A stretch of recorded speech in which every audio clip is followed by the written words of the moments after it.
public sector are going to keep coming back for more and more and more, and Labour cannot afford to say no to the unions.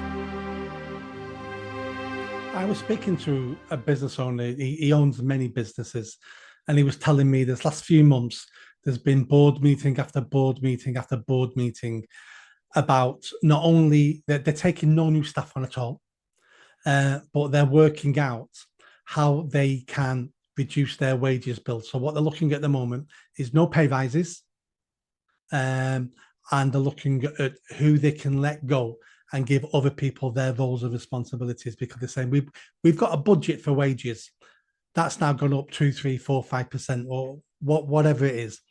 They're not going to increase their prices. They know they can't because they're competing on the world stage. So the only thing they can do is decrease how much they spend on staffing. So staff won't get pay rises over the next couple of years, and some of those staff will go. And I was speaking to her a couple of weeks ago.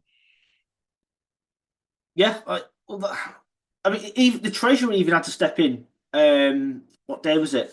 I think it was Wednesday. The Treasury actually had to step in, although Labour don't want to talk about this, surprisingly, and actually auction off government debt, government bonds, because it's just sitting there and it's more debt to service. So what they've had to do is try and, because people are selling, like I said, at record rates, the Treasury actually had to auction 4.25 billion pounds worth of debt that this country owes to try and stabilise things a little bit. But it's the tip of the iceberg.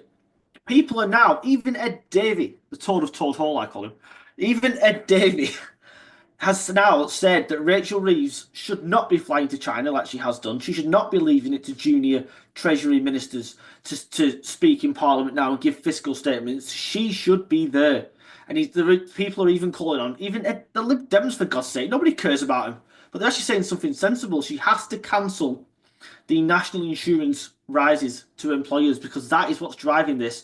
Not to mention the public sector pay rises they gave out, which I don't care what they say, were uncosted pay rises that have cost well over £10 billion. And what's happening now? More public sector workers are going on strike. We're going to see junior doctors striking again. Nurses are going to strike again because nurses took 5%. Other people have had 15 and stuff.